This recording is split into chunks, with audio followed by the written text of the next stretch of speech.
Wonderful.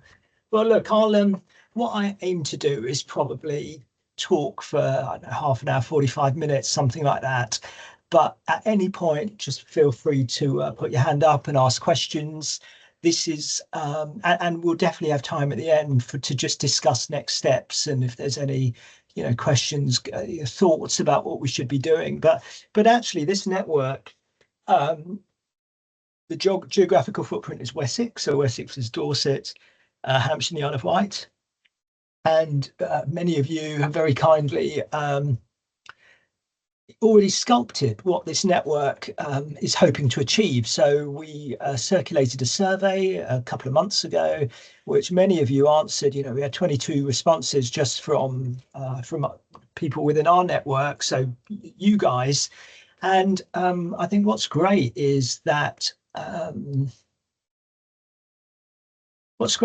there's a lot of agreement in what people think we should achieve from this network. And I think we clearly have a group of enthusiasts within this group because everyone thinks that we should be trying to raise the profile of AMR and AMS in our hospitals. And I think that is clearly a passion of mine, but it's lovely that we have a shared vision. And even if we do have some differences of opinion, and, the most important thing about this network is it's a respectful network where we're keen to hear everyone's views. There's got to be an element of humility with this, and there's none of this teaching hospital DGH stuff. I hope you see from me humility, that we are all here to just put together our collective thoughts, because the experiences you have may be different to mine, but I can learn so much from what you guys are doing, and vice versa, hopefully. But we all clunk down to a shared vision that we think that the narrative for AMR and AMS in our respective hospitals is probably not where it should be. And by working together, we could probably address that. We do want to increase our own confidence and that of people around us in terms of prescribing about antimicrobials and in our advice about how we use antimicrobials. So if we're giving advice to others, we also want to share this education beyond the people that are part of this network to our colleagues within our respective hospitals. So we want to run some educational sessions, and we will talk about that in one of our workshops. We also recognise that to actually bring about any tangible change is not brought about by just writing a guideline or a clinical pathway. It's brought about by behaviour change and implementation science, and that sits clearly with this concept of quality improvement. And everyone is really keen to recognises that we need to do something with quality improvement, and we're going to definitely do some of that sort of discussion and potentially share QI initiatives across the whole of our network as part of this piece of work. We think that we like to collaborate. What we don't have is a community of practice that's a multidisciplinary community of practice focusing on AMS.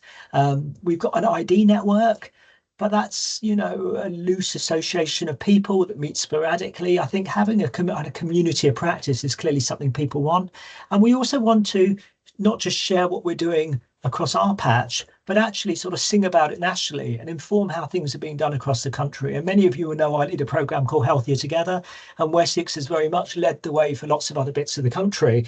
And I think we can achieve something very similar with this antimicrobial stewardship network. And then there's bits about, there has to be an impact from this network. And one of the big impacts has to be we've got to use antibiotics more sensibly, which actually means using less antibiotics overall, because we have a lot of unnecessary antimicrobial usage. And I think the bit that people are least confident about is whether this is ever going to allow us to secure funding. And I think that's a very reasonable thought. It's naive to think that we're awash with money in the NHS, and this is definitely not going to be an easy thing for this network to achieve. And I also don't think that it's easy to get money for anything in the NHS at the moment. So let's try and achieve all the other things. But we all share a very similar vision, which is really reassuring. Okay, next slide. And I've kind of tried to summarize it in this one slide here. And this is the things that we're going to be working on together for at least the next 9 months. But I think that this is going to be an ongoing network that we're going to carry on working on together for many, many years. But it's going to involve education, it's going to involve sharing, it's going to involve respect, it's going to involve data collection and benchmarking, it's going to involve community of practice, it's going to involve quality improvement stuff, and it's definitely going to involve celebrating success. And I think all of these things are going to happen. And what we brought together, and this we've already reached out to all of your hospitals, and the next slide will put some names to this. But for each hospital, the hope is that we're going to create this concept of an infection team, and this is from pre-existing staff. As we said, there's not going to be new money for this, but it's going to make people happier. It's going to make you guys happier and the colleagues within your hospitals happier. And I really do believe that morale is one of the biggest things that we need to work on. And I think this network is going to improve morale, because anything that allows us to collaborate improves morale. So there'll be a paediatrician, a microbiologist, a pharmacy, and hopefully a nurse involved in ambulatory paediatrics, hospital at home involved as sort of infection team within each of those hospitals, and that gets replicated across all 8, 9, 10, whatever DGHs around us. And these are the names of the 9 hospitals around us, and these are the people that we've so far put themselves forward to be part of this network. And you'll see that that's a paediatrician from each hospital, it's a microbiologist from nearly every hospital. And if there are gaps on this, please just shout out or put it in the chat. And there's a paediatric pharmacist, plus or minus an AMS pharmacist from most trusts, and from Salisbury and HHFT, there's a contingent of paediatric nurses. You'll note that I haven't actually put Southampton on that list, partly because Nick and I are delivering some of this stuff. We're going to be part of the community of practice, and in due course, we may well bring our OPAT AMS nurses into the community of practice, so they will then populate this as well. And I think it's also important to recognize, what is our experience in this field? If we know everything already, we don't need to do an education program. But actually, there is, that biggest bar is that everyone pretty much within this network is involved at the front line in supporting clinical decision making or the administration of antimicrobials to children. However, what people within this group don't feel confident with is how actively they're able to work on AMS initiatives, what kind of clout or leadership capability they have, what kind of voice they have. There's some audit work, but there is a slight lack of data collection and benchmarking. There's a lack of ability to inform local education within your hospitals, to develop new guidance. I think the guidance we'll talk about is probably less relevant because we have good guidance already. So we've got the right people, but we need to empower all of ourselves to do if we want to achieve the things we think this network's going to achieve. And I think the barriers are similar for everyone. And I think, half of the people that replied thought the competing clinical priorities was a bit of a barrier. Personally, I think that if we do this well, it's going to make our clinical work easier. And I'm looking at the moment at Charlie on my screen, and she involved actively in their hospital at home, their chat team and their ambulatory work in Hampshire hospitals. If we get AMS right within our ambulatory paediatric settings, there will be less administration of ceftriaxone and actually less work for the nurses within that team, which is better for patients, better for the hospital, and better for morale. So in fact, although competing clinical priorities may make it harder for us to engage with this in the first place, in the long run, it's going to be beneficial.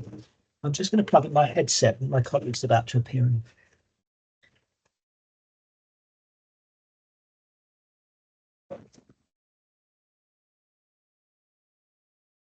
And Nick, hopefully you can still hear me. Just nod if you can. Yep, I think that's it. Yeah. Okay, great. So perfect. But there's bits about protected time for education, resource limitations, So in light of this, one of the reasons we asked this question prior to setting up this network or prior to this meeting is, I appreciate it's going to be hard for people to travel to Southampton the whole time to come and attend meetings and stuff. So that isn't going to be part of the plan. As you know, this is a hybrid, this is a virtual meeting, and these lectures that we're going to deliver for the next 5 weeks are all going to be online. There's going to be one face-to-face day. So we recognise that the challenges of people travelling, or even modest distances, an hour, hour and a half, whatever. Clearly, our colleagues in Jersey much harder, and we'll have a little think about how it best works for them. And also, we're not going into this blindly. So a really, really good piece of work has recently been conducted by a friend of mine, a colleague in South Yorkshire, and I'm just going to share some of that. So they, using some time from a paediatric registrar leadership fellowship, set up an AMS network across the Sheffield footprint. So that's Sheffield, Barnsley, Rotherham, Doncaster, Baddeslaw, Chesterfield. So some of those have got hospitals within them. There were 5 hospitals that didn't collaborate and didn't really have much focus on paediatric AMS. And about a year ago, through Charlotte's work, and that's Charlotte who has been instrumental in developing some of the educational content that we'll be presenting over the next few weeks, and she will be joining some of our virtual meetings and hopefully the full-day workshop, so you can all meet her. They worked on a collaborative process to bring together groups of infection teams from hospitals. They were able to evaluate the pre-intervention AMS offer through a service evaluation. I'll talk through that in a moment. And what they found is that actually, similar to us, there's no dedicated financial support for paediatric AMS in DGHs. I mean, there's actually no financial support for paediatric AMS even in Southampton Children's Hospital.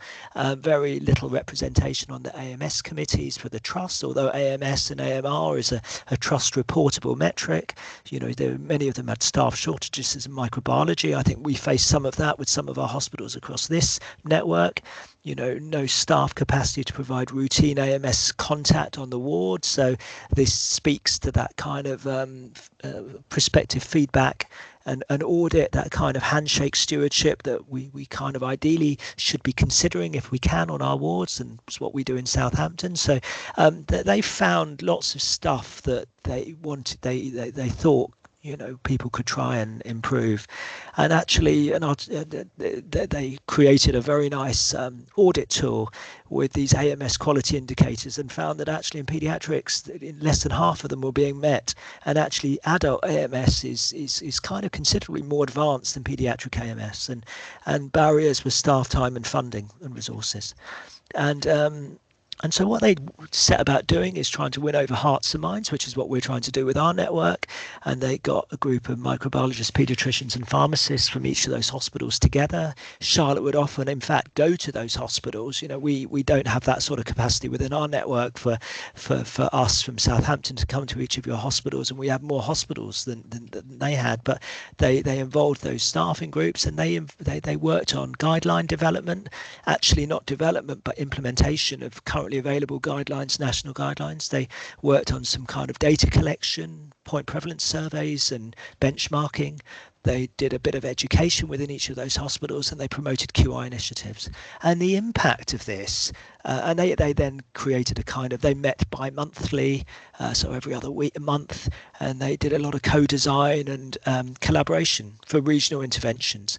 And this is, clearly you can't read this, but what they were able to produce was a kind of alternate month output of data of actually how things were between the different hospitals and what was improving, and I think data has to be an important part of this. But what they actually were able to do is that they didn't require every hospital to sit on an Excel spreadsheet and crunch numbers.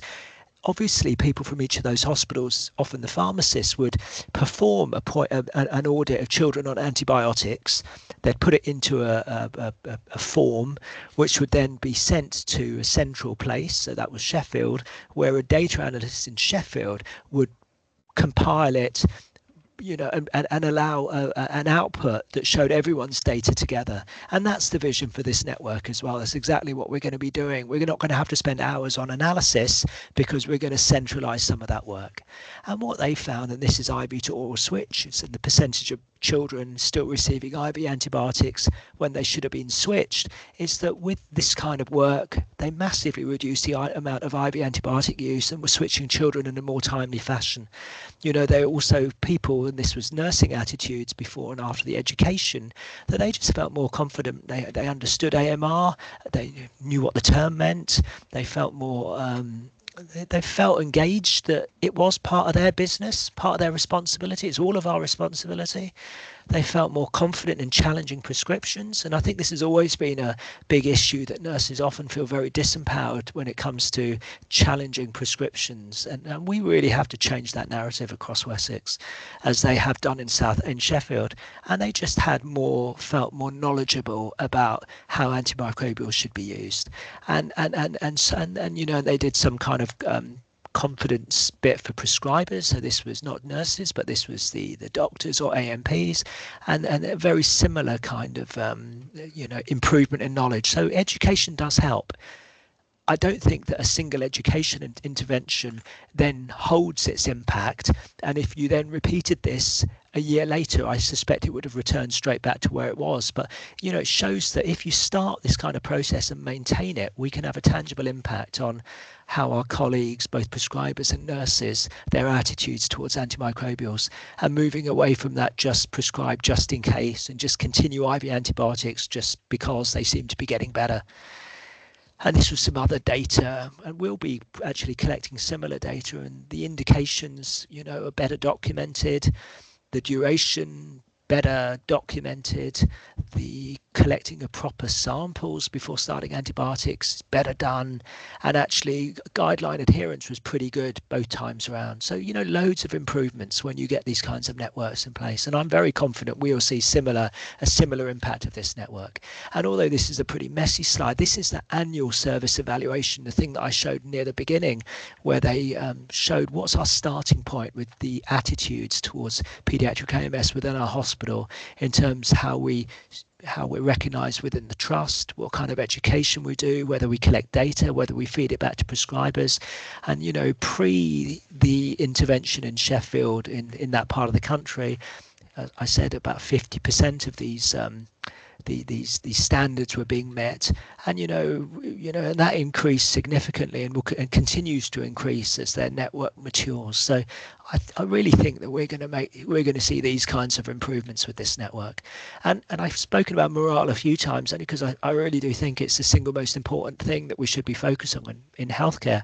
And this was a paediatrician, a microbiologist, from one of their hospitals, Barnsley Hospital, and this is what I really hope we achieve through our network. The network has cultivated a more collaborative and proactive culture, encouraging open dialogue across departments about antimicrobial prescribing practices across neonates and children. It's strengthened communication and fostered closer working relationships, not only between microbiology, pharmacy and clinical teams within our trust, but also with neighbouring trusts and Sheffield Children's Hospital. And this network has helped drive clinical engagement and encouraged a cultural shift towards stewardship as a collective responsibility. And it's fostered a sense of community, shared purpose and continuous improvement. Really, really, really powerful words. And just keep this kind of quote in mind. If we get this right, we're going to spread this kind of love amongst the people that are looking after children in our hospitals. And so, that was the Sheffield pilot, and based on that, I was able to take a proposal to NHS England to secure some funding to not only continue the Sheffield pilot, but also set up pilots in Southampton, Bristol and the Evelina London. And these are similar to ours, a kind of geographical footprint around those children's hospitals, with 8 to 10 DGHs, with the with the AMS team from the Children's Hospital, leading an education program and then supporting a community of practice. And we're, after Sheffield we're the first ones to go live with this education program, but Bristol and Evelina are starting in the next month as well. And we have funding for in this case, Nick, as a paediatric pharmacist, AMS pharmacist, and and myself for half a day a week, and that funding will continue until about April of next year. So, and after that, hopefully it's all pretty embedded, and we won't need, we might get more funding, or we can still continue to run this community of practice. And the process, probably over the next 8 to 9 months, will be these weekly lectures, interactive lectures. This one's a little bit didactic, but it does include some of the data from the survey that you very kindly completed. Next week will be bugs and drugs, then something on antimicrobial prescribing, including IV oral switch, then something on diagnostic stewardship, and then one on IPC, infection prevention and control, in week 5. And I really urge you, even now, to just reach out to your IPC colleagues, the IPC nurses, and the clinical lead for IPC in your trust, who is an all-age IPC lead, adults and children, to attend remotely the meeting, the interactive session on the 6th of November, because that's really important if we talk about AMR, to involve our IPC colleagues, and I'll explain some of that in a moment.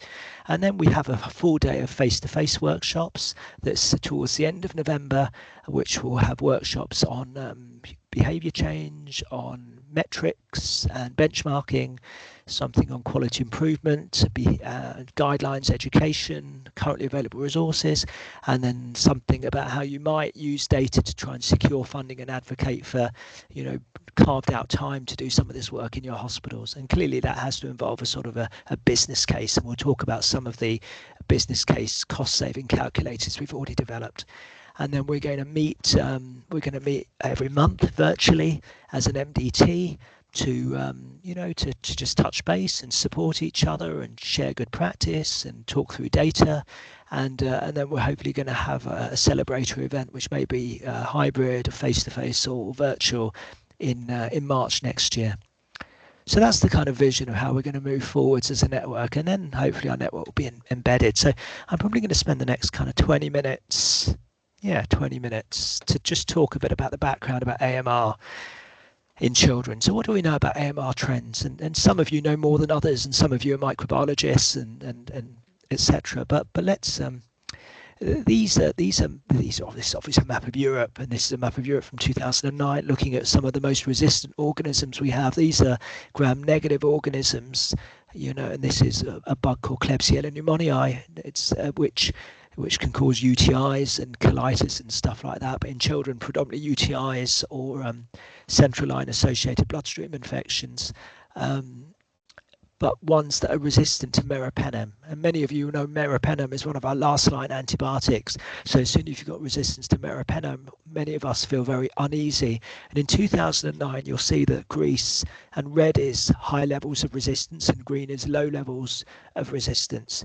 Greece had very high levels of resistance against meropenem for this bug, and this is 2010. And you can see that that's March is coming across Southeast Europe into Italy, with rates that are going up by 2012, very high rates in Greece and very high rates in Italy and some of the countries, Poland and others around it.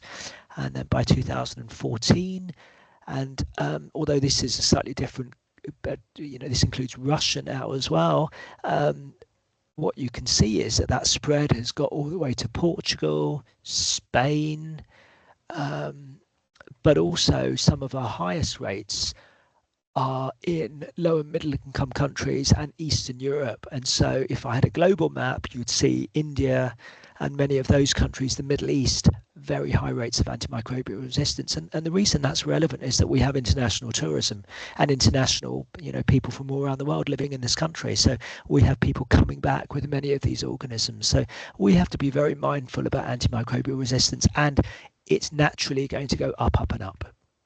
And this is a different bug. This is E. coli, which many of you will have heard of. This is the commonest cause of urinary tract infections, both upper and lower urinary tract infections. And this is resistance to ceftriaxone. Everyone knows ceftriaxone because it's probably the most commonly used IV antibiotic in children. And you see rates in the UK for E. coli. This is adults and children. It's not split up specifically to children, so it's predominantly adult data. Rates of between 10 and 25% resistance of E. coli to ceftriaxone. And once again, Greece, Italy, and all these kind of very high rates of resistance. So this is a real thing, and it's a real thing in our country, affecting our children and adults. But many people think that AMR is just a problem in adults, and actually that's because they're old, they've been exposed to lots of antibiotics. Kids are pretty resistance free. They get infections, but the AMR is not a problem. But actually, I think that, I'll show you some data that shows that just isn't true. They've pretty much got the same rates of resistance as adults. They do, but that's because children are, that we look after in hospitals and are in the community to some extent are different to those 20 years ago, especially in hospital, because we are now so effective at keeping children alive. Both our neonatal units that resuscitate down to 22 weeks or 23 weeks, all the way through to our severely neurodisabled children who are on ventilatory support to keep them alive, and our intensive care units that are extraordinarily effective and good at managing children, that we have a far greater cohort of children with severe comorbidities who are exposed to multiple admissions to hospital and long stay facilities, as well as lots of exposure to antimicrobials. And that's why when you look at the data, and this is some Australian data, you'll see rates of resistance, both MRSA and gram-negative resistance, is almost identical between children and adults. That said, there is a difference in terms of invasive infections. So really, the ones that get into the bloodstream and stuff, and that's because rates of urinary tract infections in adults is far higher than in children, ones that are catheter-associated urosepsis. So, although for every 100 children that have an E. coli, 12 of them will have a resistant ESBL, and 8 to 10 of them adults will have a resistant. Actually, there are more adults that end up with bloodstream resistant ESBLs because adults get more bacteremias. But that isn't a one size fits all for all children. And so the biggie here relates to neonates. And neonates are our most exquisitely vulnerable group of children beyond PICU and our oncology patients. And neonates are managed in all of our hospitals. Some of you will be level 2 units, some of you will be level 3 units. But you have young children, many of whom have lines in. And these are some data from India that show that if we are not careful, they have a lot of early and late onset sepsis in their neonates. Nearly 15% of them get septic, of which a significant proportion, nearly half of them, are culture positive. For those ones that are culture positive, when they have gram-negative sepsis, bacteremia, it's massively resistant to meropenem and other drugs like that. So, neonates are just a special population. I'll talk a bit more about them in a moment. And if you have an infection with a resistant organism, you are more likely to die as a neonate, because the drugs we have available have more side effects. We've got worse quality knowledge about dosing them properly, etc., and availability in countries like India. So what do we know about the association between AMR and antibiotics? So, so far I've spoken about antimicrobial resistance, but you'll all know that Alexander Fleming discovered penicillin. And when he discovered penicillin, he recognized that if we don't use antibiotics sensibly, we are going to blow them out the water. And his quote was, "The thoughtless person playing with penicillin treatment is morally responsible for the death of the man who succumbs to infection with the penicillin-resistant organism." And his prophecy came true within a year of introducing penicillin. Within a year of introducing it, we had Staph aureus that was resistant to penicillin. And that's because, and I'll talk through why bacteria develop resistance. But this is a graph, and on the x-axis is the amount of beta-lactam antibiotics we use. So this is drugs like penicillin and amoxicillin, which is in the community are our two most commonly used beta-lactams. And on the y-axis is how much resistant pneumococcal disease we have in those populations. And what you'll see is a very linear association. The more antibiotics we use in the community of these beta-lactams, the more beta-lactam resistance we see. So there is an absolute direct correlation between exposure of bacteria to antibiotics and rates of resistance. And that's what we're trying to tackle, along with other harms of antimicrobials. And this is a slightly busy slide, but it's what we call the antibiotic pipeline, and it starts off, even prior to penicillin, but let's start off with penicillin in the 1920s when it was first discovered. It wasn't put into use until later than that and industrially manufactured. But because we have always been chasing our tail after that, we've had to introduce more and more new classes of antibiotics. So that's the aminoglycosides, and then the cephalosporins, and then the macrolides, and then the glycopeptides, and then the quinolones, and then the carbapenems like meropenem. And the most recent new class was many, many years ago. It was in 1985, 1986 with daptomycin that many of you have probably not heard of. But that's kind of the newest new class of antibiotics. And we have this horrible discovery void since 1985, 1986, where we haven't discovered any new classes of antibiotics. And all of our new antibiotics since then are kind of based on the classes that are already on this pipeline.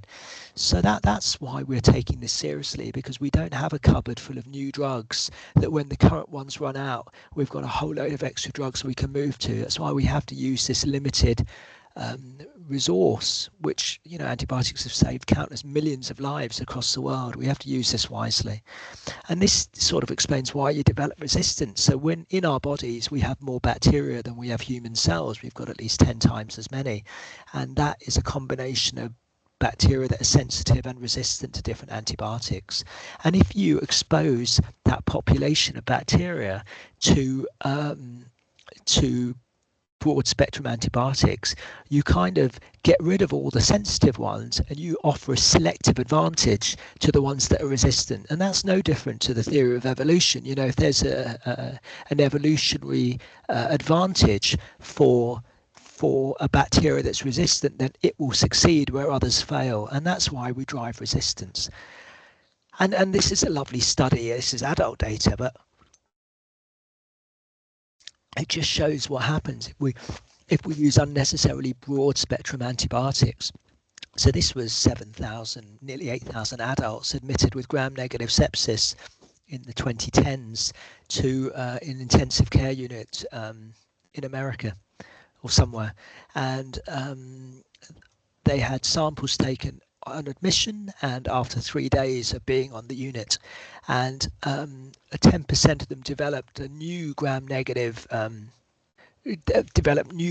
resistance in that period. So this wasn't stuff they'd come in with, this is stuff that they developed on the unit. And what they actually found was in patients whose antibiotics were narrowed, so they weren't as broad and didn't have all of that collateral damage, the rate of resistance was markedly lower than in those who were kept on broad spectrum antibiotics throughout. And so, you know, this is probably more relevant to children on PICUs and tertiary neonatal units. And I do think the AMR narrative, you know, is probably a harder sell in DGHs than it is in our children's hospitals. But it's just important to realise that these are some of the harms of antimicrobial resistance. We'll talk about stuff that's more relevant in terms of DGHs in a moment. And this is the other knock-on bit. So if you hear on, you know, image 1, you've got the baddie, the pathogen, and if you give a broad spectrum antibiotic and that pathogen is resistant to your antibiotics, it has a selective advantage. So although that might not have really been causing any problems, it's just been within the soup of bacteria in our bodies. By giving it a selective advantage, by prescribing broad spectrum antibiotics, you can then become colonized. You know, you can then have that organism as your predominant organism, and if you're in the wrong place at the wrong time, that bacteria can go from your gut or your skin into your bloodstream and cause an invasive infection. And the chance of that happening, that conversion from colonization to so either colonization, you know, so you're more likely to then be colonized with a resistant organism if you're on broad spectrum antibiotics, and to convert from colonization to infection if you're ventilated, if you've got a central line in, if you're immunosuppressed. And you know, even in many of our DGHs, we've got children who are immunosuppressed, who are on biologics, who may have central lines in because they've got their underlying diagnosis. And so this is why trying to avoid colonization with some of our resistant bugs is highly relevant, because when it becomes invasive, they're very hard to treat and there's a significant mortality for these children. And this is a really busy slide, but what it sort of shows, it shows age in that first column, and the age is children under a year all the way up to adults over 75. And on the far right column, you see of their bugs that they had causing a bloodstream infection, what percentage were resistant. And although it's a little bit lower for children, it's pretty much similar for children and adults. However, the actual rate of bloodstream infections for children who are outside of the neonatal period is relatively low per 100,000 of that age group, much lower than adults, especially the frail and elderly. But as soon as you're looking at neonates, those rates of invasive infections are essentially similar to 65-year-olds and over, which is why we need some special thought and care in avoiding unnecessary antimicrobial exposure to neonates, because they're the ones who are getting colonized and then converting to invasive disease out of all of the children we look after in pediatrics. So what do we know about antimicrobial use? So we know most of it's in primary care. So I know this isn't as relevant to us, but I do think that one of the roles of this network is to work with our primary care colleagues and with our primary care networks around our hospitals to try and improve prescribing. And we do some of that through the work we do with Healthier Together, etc. But 80% of antimicrobials are prescribed in primary care and dentistry, so modest proportion in hospitals. But actually, 50% of all children aged 0 to 5 years are prescribed an antibiotic each year. And you'll see sort of trends over the past, between 2018 and 2022, that there's been kind of no great shift. If anything, in that Group A strep surge in 2022 caused an increase in amoxicillin prescribing for young children. But we're not making great headway in primary care in terms of antibiotic prescribing. And when people have looked into it, we think probably anywhere between a third and a half of antibiotic prescribing in primary care is just not required. The data in secondary care is much harder to get. So this is routinely collected primary care data on a dashboard called EPAC2, and Prescrip is another one that does something similar. So people like myself can look at primary care prescribing all the way down to individual GP practice level with relative ease. There is no routine reporting of secondary care data at all. So it's almost a complete black hole in terms of data. But we do have some signals of what goes on through either research studies or through point prevalence surveys. So I'm just going to talk through some of them. So this was a piece of work done a few years ago, not that many years ago. It was published just in 2024 across Europe. It was a study looking at what happens to children presenting to emergency departments and then admitted to hospital with a presumed bacterial phenotype, so some sort of bacterial invasion, infection that results in them being admitted. And what you can see across all European countries, including the UK, is that if they're all prescribed antibiotics if you think they've got a bacterial infection, but we love IV antibiotics in pediatrics. This is more so than adults. Adults will maybe be up at about 65%. We're up at about 90% of children being admitted to hospital to get prescribed an IV antibiotic if they need antibiotics. And just keep that kind of thought there, because if we're going to knock anything, this is one of the things we really need to work on, that the majority of children, and the majority of these children have got respiratory tract presentations, there's absolutely no indication for IV antibiotics for the majority of them. And this was a point prevalence survey that was conducted in 2023 through UKHSA, and it also gives us some pretty good data, good information about what goes on in terms of paediatrics. And this is just paediatric data based on 4,000 children from across England, or across the UK actually. Nearly half of them were under a month of age, so just bear that in mind when we look at these data. And about half of them were from DGHs and half of them were from tertiary hospitals, so just got to bear that in mind a bit. But clearly the kids on PICU and medical specialties were in those tertiary hospitals, and this just shows what proportion of those children in hospital on that day or that week, or that day that the PPS was conducted, were on antibiotics. And for PICU, about 65% of them were. For our medical specialty patients, about that's 40 to 50%. But even general paediatrics, about 40% of general paediatric children who were in those hospitals on that day were on antibiotics, and most of that use was for respiratory tract infections. And when you look at IV versus oral, I told you that most antibiotic use in hospital is IV, and that was borne out in this point prevalence survey. So both for surgical specialty, PICU and NICU, and obviously NICU we're going to go IV, and PICU, yeah, it's often going to be IV because they've got multi-organ issues, their guts might not be working. But when you look at general paediatrics, more than 50% of children on antibiotics are on IV antibiotics, and that is more so than in adults, where it's down at about 50%, and it was 66% in so something to really think about here. And the difference between the UK and most other countries is our love of ceftriaxone. And part of that is that we don't have many beds compared to many other hospitals. We've got pretty shoddy staffing, and once a day ceftriaxone is very convenient for administration. But the other big reason is because we have a very, very loud sepsis narrative. So any child that presents to hospital is almost immediately labelled who has a fever and looks poorly, triggers a sepsis screening tool, and is started on ceftriaxone. And that kind of narrative isn't borne out in almost any other country in Europe. And so they're able to spend a little bit longer thinking about the actual diagnosis on the child and starting a more appropriately targeted antibiotic, as opposed to something that has to get in the blood-brain barrier and treat a potential meningitis and sepsis.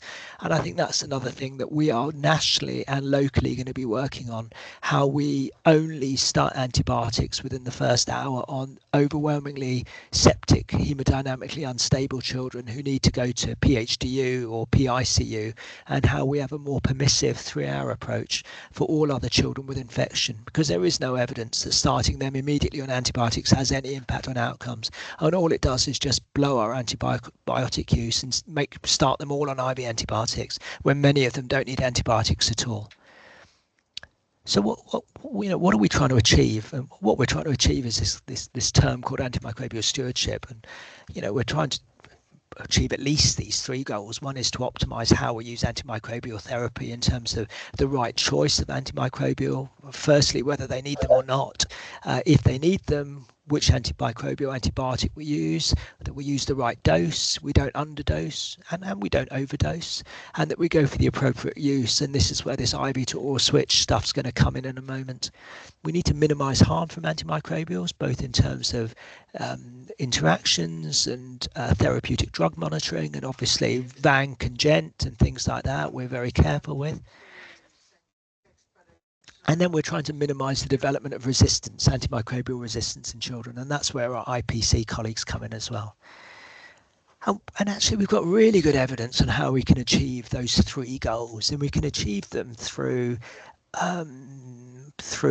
hands-on work at the coalface. So this is what we call kind of prospective audit and feedback, where we look at those children who are on antimicrobials, and this is often our pharmacy colleagues that embed this into their daytime work, Monday to Friday. All children's drugs charts are reviewed as part of a medical ward round and a pharmacy review, and we can then consider whether they're on the right antibiotic, whether they need antibiotics, the dose, etc.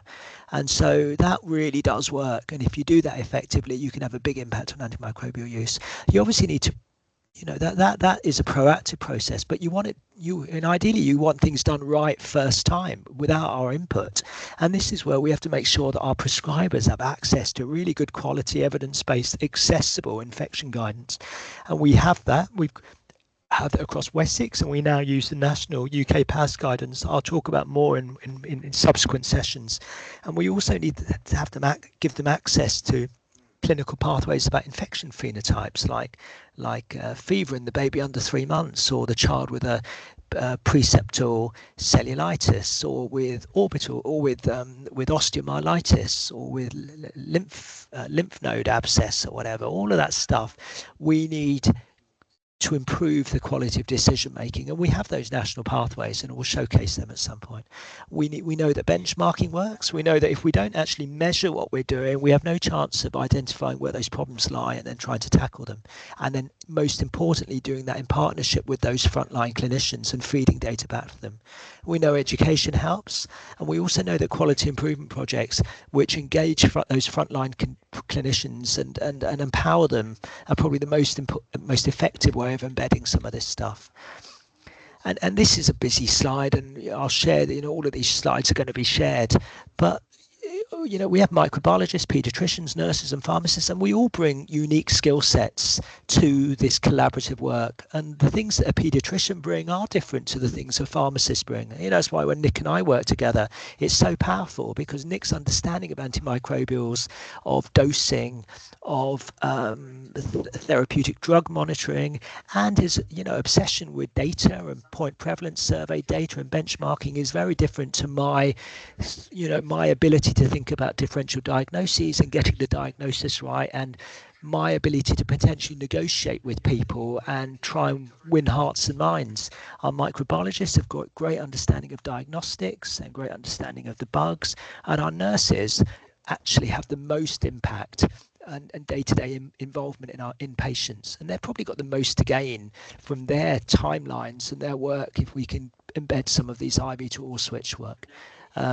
So yeah, the other big change, and I'm mindful of the time, is that there's been a big move towards oral antibiotics. And although I'm not going to talk about it today, the world has massively changed in the last 5 years in terms of infections that we'd historically give weeks and weeks of IV antibiotics for, like osteomyelitis, septic arthritis, endocarditis, even brain abscesses.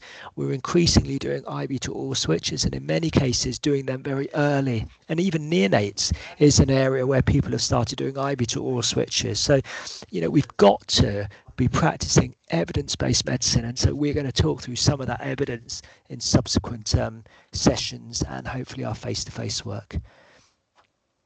And we not only need to be cognizant of the benefits of AMS, but we need to articulate this to everyone around us. And there's a bit that we recognise that the money and the human resources are tight and morale is low in the NHS, and actually there is an economic argument if you do AMS well, and that's the stopping, the not starting, the switching to orals, and having them on the right antimicrobials. Good quality care is cheaper. It's obviously better, and we reduce length of stay. So we reduce bed pressure issues. We spend less on IV antibiotics. We spend less time for our nurses administering and reconstituting them. Our CVAS departments, if you've got them, making some of these drugs up. And the one that I feel most strongly about is it's really expensive for families to be in hospital. The cost of living crisis is a real thing, and it's massively expensive for these families to be in hospital, paying for food and paying for coffees and car parking, etc. Patient satisfaction about going home, it's borne out in every study that's ever done. Less cannulation, carbon footprint, super important. Patient safety, especially the microbiome in our neonates. If you expose them to antibiotics, we are causing long-term susceptibility to atopy and to obesity and all sorts. And AMR, narrow versus, if they need antibiotics, go for as narrow as you can, because what we're doing is we're selecting out resistant organisms. They're becoming colonized, and then in the future, if they get an invasive infection, it's with a resistant organism, which is then harder to treat. It's got increased mortality and morbidity. But the hardest bit is knowledge. All of everything that we've spoken about so far, I've been presenting on is knowledge, but that doesn't change anyone's behaviour. Even if we all know this, it doesn't necessarily mean that there's one iota of difference in terms of antimicrobial prescribing. And they're two sides of the same coin. We've got to put as much energy into behaviour change as we do into knowledge, and that's why education only achieves so much. We've got to really understand how you nudge people's behaviours, and the biggie for me, and I think this is what I've learned over the last 15 to 20 years, is to don't go for the moonshot. You're never going to take people from 0 to 60 in one jump. You're going to go from 0 to 5 to 10 to 15 to 20. We have to play the long game to take people on the journey with us, because people are currently wedded to antibiotics. So rather than saying we're going to go from 5 days of ceftriaxone to no days at all, you might tweak down from 5 to a narrower spectrum initially, and then from 5 to 3 of, say, flu clocks, and then from 3 of flu clocks to 1 of IV and 2 of oral. oral, and then eventually you might get to the point where half of them are not started on antibiotics in the first place. But you're not going to go from 5 days of ceftriaxone to nothing just in one shot. And we've got to sort of think about what is our unique selling point. And I think our unique selling point as the people that are within this network is our ability to win hearts and minds and to change behaviours. AI is really good for knowledge. It does almost nothing to behaviour, and that's where we come in.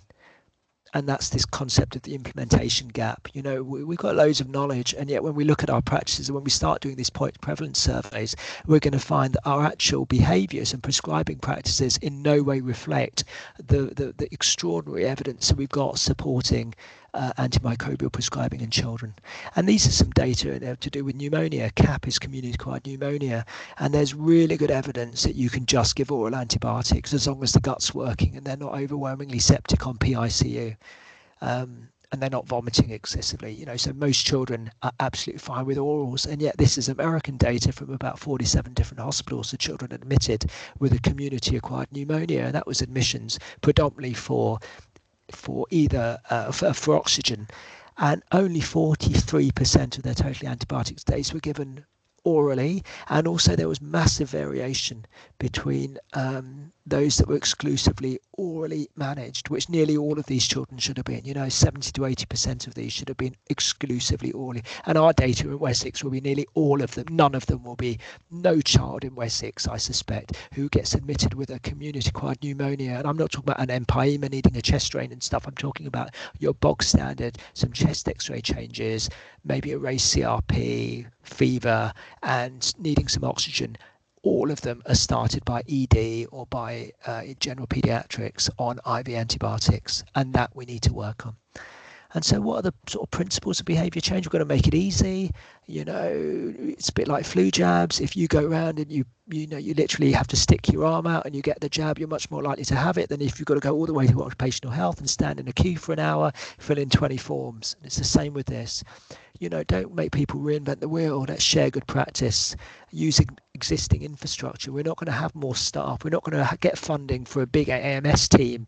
So, you know, use the paediatricians, use the nurses, work with them, and they're going to be our allies in this, and empathise with the audience. So don't impose our views, you know, kind of empathise with what are their fears, what are their practices, what's their knowledge, and align our narrative to their priorities and focus on things that matter to them.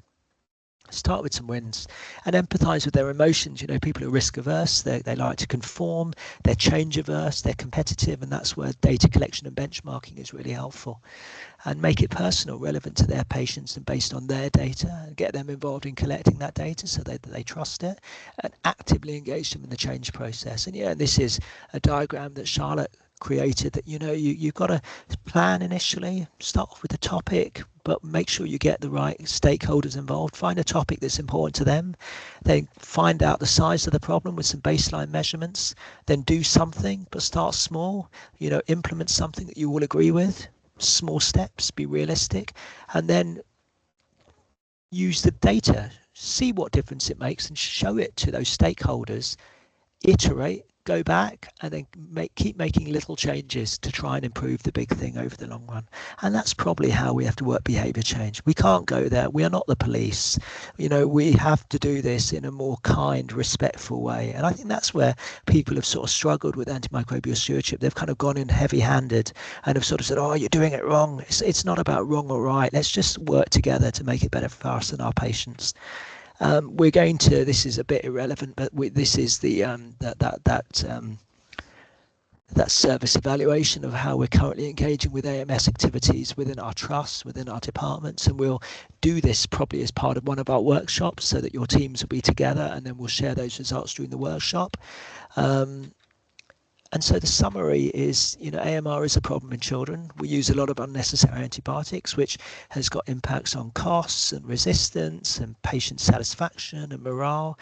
And actually, antimicrobial stewardship makes a massive difference. It makes a difference for us, our hospitals, and most importantly, our patients. And I think this network is going to have a huge impact, as it has done in the Sheffield area. And I think we've got some really extraordinary people as part of this group. We've got to collaborate. We've got to collaborate with our colleagues in our hospitals, and we've got to collaborate together with people, as that quote from that wonderful microbiologist I showed earlier, we've got to win hearts and minds and start small. Simple interventions are effective, small steps as opposed to big leaps. And do keep that date in mind, and probably try and reach out to your IPC colleagues for the 6th of November. So I'm going to stop here, and I'm going to see if there are any questions or comments or anything like that.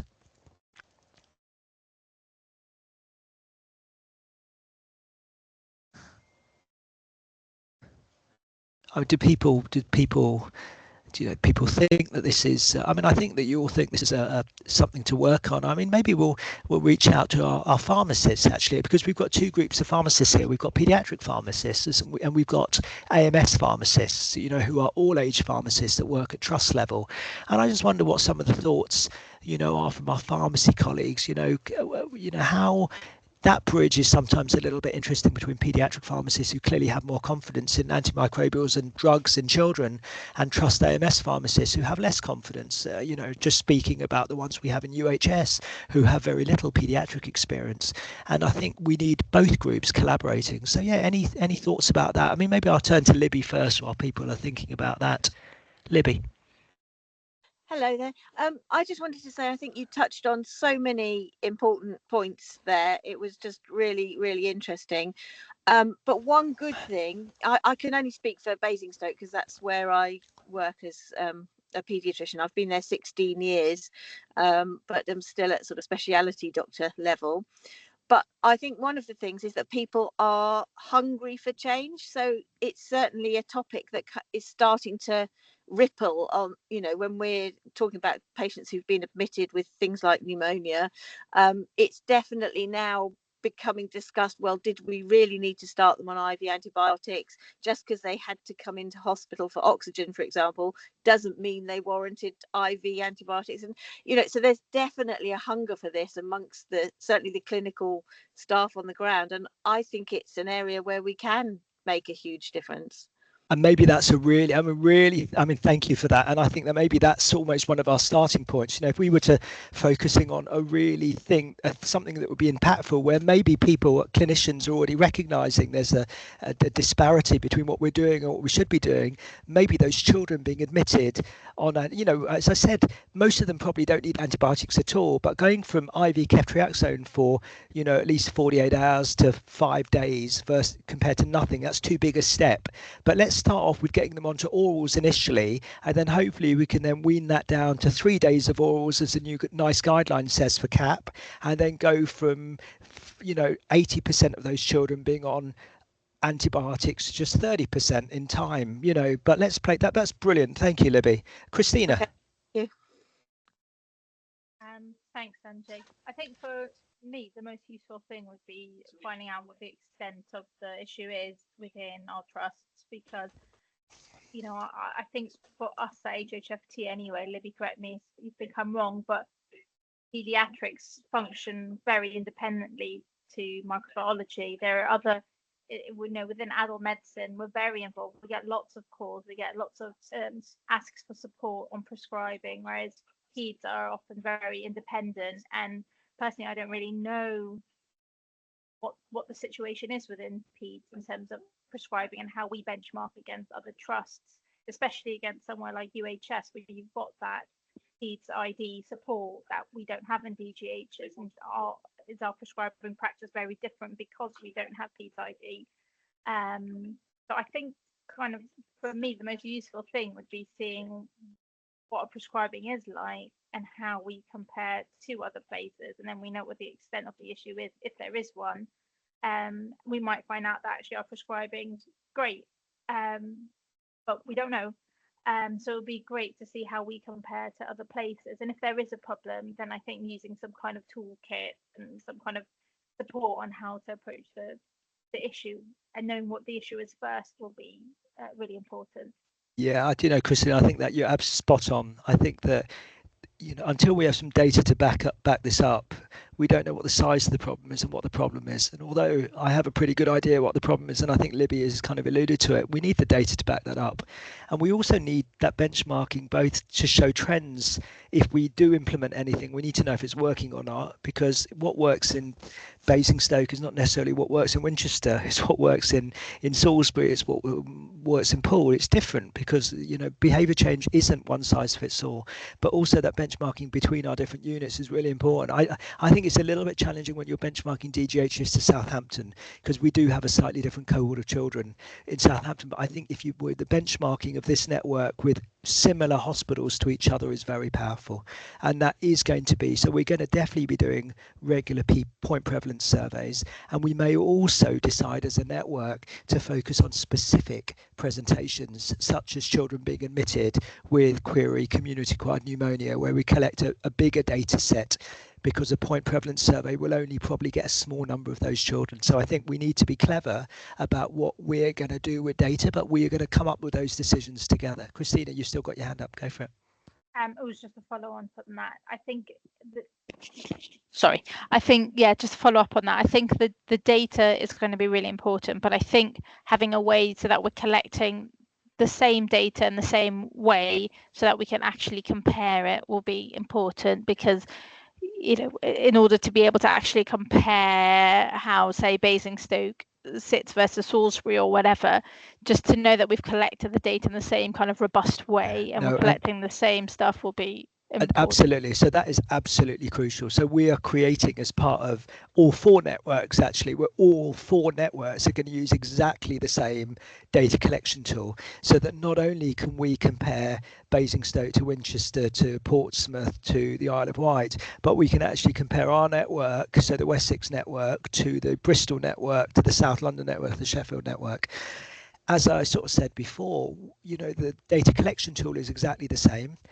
The analytics will be done centrally, so that we don't need to then pore over all of these data, and that's going to be done centrally, and we're working on that.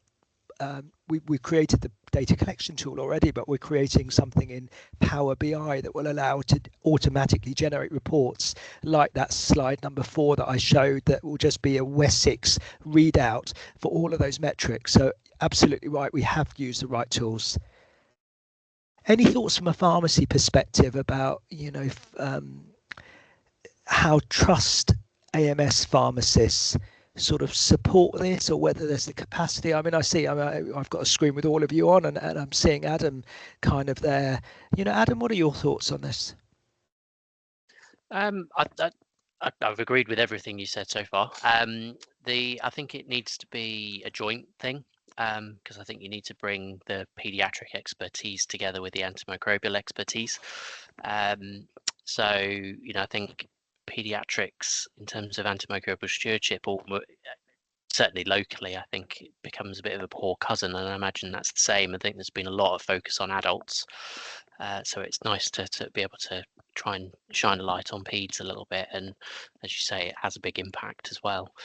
But yeah, definitely, I think both would have a role, definitely. Good. I think I guess, in my view, all pharmacists should be able to deal with paediatrics. I don't view paediatrics as a specialism. It's just a general skill that all people should have. But naturally, you're going to end up with people that have got years of paediatric experience that you will lean on. So yeah, no, definitely a little bit of both. And I think training up our wider pharmacy colleagues on paediatrics, because most of us will do things like on call and things like that and be exposed to peds. I think that's the other element of it, is a much wider element of getting all pharmacy colleagues comfortable with, you know, looking at paediatric prescriptions and screening them and questioning them and all those kind of things as well. Yeah, and you know what, Adam, I think you raise an absolutely fair point, that the principles of AMS are the same in children and adults, and all pharmacists have those skills, should have those skills for adults and children. And I think the more we sort of try and split it, we run the risk of people feeling, oh no, I'm not a paediatric AMS person. So I think for pharmacists, they're all age pharmacists. Let's kind of potentially, as part of this network, work out in each of our hospitals how we upskill that whole group, you know, how, you know, through, you know, paediatric pharmacists and AMS pharmacists do that collaboratively. That would be a really strong output. Excellent. Well, I think And Nick, have you got, Nick, you're obviously a pharmacist, and also you're supporting this session. Any thoughts, comments? I'll just have a quick look at the chat if I can. Yeah, Nick, anything from you? Yeah, I think something that's been touched on quite a lot, but not maybe specifically said, and is much of the point of this network, I think, is confidence. And I think that is what a lot of people struggle with when it comes to making decisions in children, is the confidence to say actually they don't need IV antibiotics. I feel like, especially people who've not spent a lot of time in pediatrics, and especially junior pharmacists, you might get asked questions on call, like we've mentioned. There's that bit, and I've been through it as well. There's that bit in the back of your mind that's like, well, it is a child.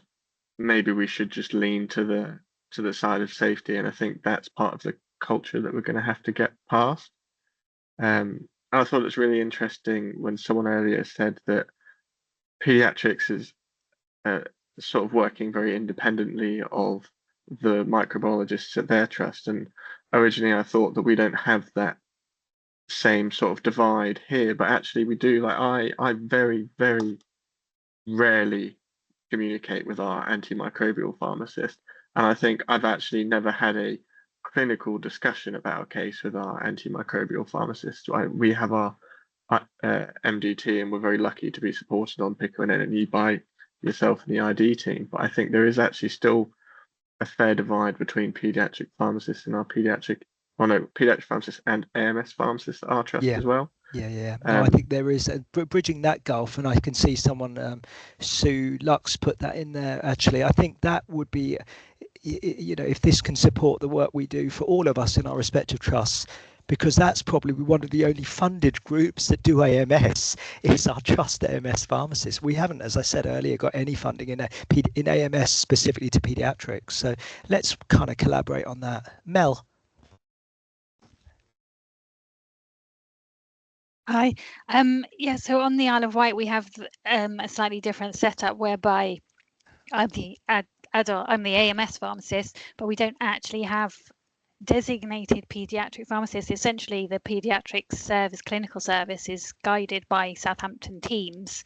So for me, this opportunity is going to be really around building those relationships and having those conversations with those teams, with the backing of the sharing clinical expertise in the paediatric specialists, kind of those high risk patients that you were talking about, and building, where we can make those interventions safely. Yes. And Tadorka is the paediatrician from the Isle of Wight that's supporting this network. So absolutely, we've definitely got to ensure that those links, both maybe for you in terms of Southampton, but also with Tadorka and Emily and others on the Isle of Wight, we need to build them. Definitely. That would be really lovely. And not so much about, I use the phrase, a pharmacist, very much about making interventions, but I like the way you're talking about bringing everyone along with us and getting the understanding. We're all sold on antimicrobial stewardship, obviously, but it's about sharing that and getting everybody else thinking along those lines too. Yeah. Quite excited for it. Thank you. Very good. Well, look, this is the start of a journey. This is the first session, and I've been really looking forward to it, and I've been really overwhelmed by the enthusiasm people have shown on the survey and to come to this. So we've got another session next week. I think it's bugs and drugs. We're going to record, these are all recorded, so Nick's going to host them on the Teams channel, and then everyone has got access to the Teams channel. So if your colleagues, and this could be other pharmacists can watch this session, and it might be that Adam or people, you, Mel, send this out, a link to this group. I think we've got to leave it open, don't we, Nick, so that others can add, all of us can be administrators or something, so that we can add anyone to this Teams group. And if we host all of our educational resources here and our guidelines and our pathways, it's a nice place, a nice repository for all of it. So yeah, we'll see hopefully all of you and more next Thursday.